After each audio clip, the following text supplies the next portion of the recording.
Picture this. It's 15,000 years ago. You're a hunter-gatherer somewhere in Ice Age Europe. The temperature is below freezing. Outside your camp, there are cave lions, dire wolves, and predators bigger than anything alive today. You have no walls, no locks, no security system, and yet somehow your group sleeps. Because at the edge of camp, curled up in the firelight, is an animal that isn't quite a wolf anymore. An animal that chose to be there. An animal that, for reasons scientists are still trying to fully understand, decided that your survival and its survival were the same thing. Every other animal on this planet fled from early humans. This one walked toward us, and what happened next didn't just change how we hunted or where we slept. It changed the entire course of human civilization. This is why ancient humans trusted dogs, and why no other animal on Earth ever came close. Most people assume it was a simple trade. Humans had food scraps. Wolves wanted food, so wolves hung around. Gradually, they became tame. Done. It's a clean story. It's also almost certainly wrong. Here's the problem with that theory. Wolves are apex predators. They don't beg, they don't linger near creatures that could kill them, not for scraps, not for warmth. And early humans weren't exactly generous with their food. These were people on the edge of starvation half the time. Researchers at Frontiers in Veterinary Science reviewed decades of evidence and concluded that the commensal scavenger hypothesis, the "they just wanted our scraps" idea, doesn't hold up.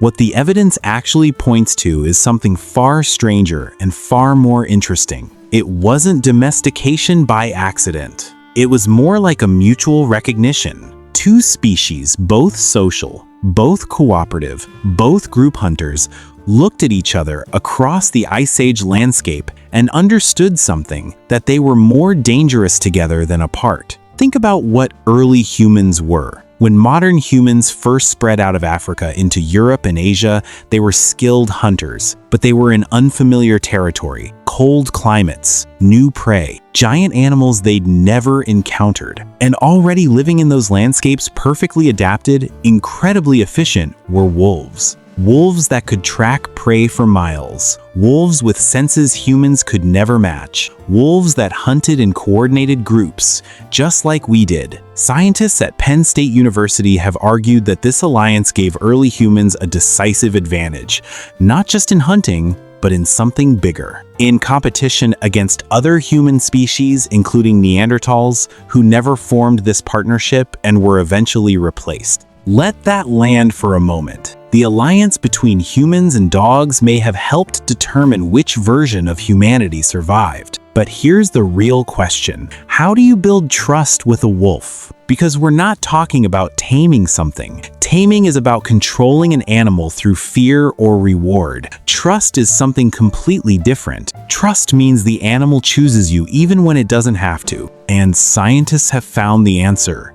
It's written in DNA. A 2016 study led by researchers at Princeton University found something extraordinary when they compared the genomes of domesticated dogs to wolves. Dogs carry unique genetic mutations in regions associated with hypersociability and almost exaggerated drive to seek out and bond with others. Interestingly, the same mutations appear in humans with Williams syndrome, a condition characterized by extreme friendliness and an almost compulsive desire for social connection. Dogs weren't just trained to be friendly, they were genetically reshaped to be friendly specifically toward us. But here's the part that changes everything. This didn't happen because humans decided to breed friendlier wolves. The genetics suggests that the friendliest wolves, the ones that didn't flee, the ones that stayed near human camps, survived better. They had access to more food, more warmth, more protection. They didn't become domesticated because we chose them. They became domesticated because,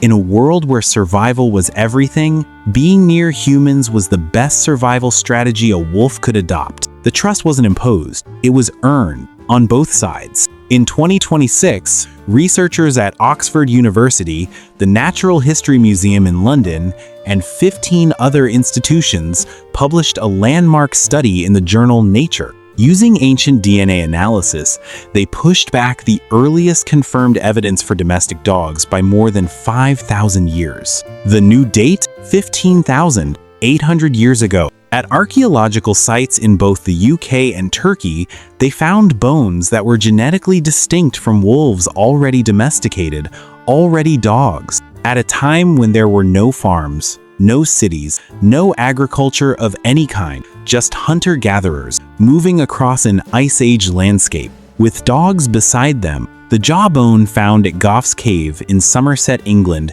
showed deliberate human modification, perforations that suggest the dog held not just a practical role but a symbolic one. These people weren't just working with dogs, they were marking them as something significant. We've known for a long time about the burial in Bonn Oberkassel, Germany, 14,000 years ago. 2 humans interred together, and beside them 2 dogs. One of those dogs had survived canine distemper, a disease that kills within weeks. Someone had nursed that animal through its illness for over a month. But the 2026 findings pushed everything earlier still. Dogs were already spread widely across Western Eurasia by 14,300 years ago.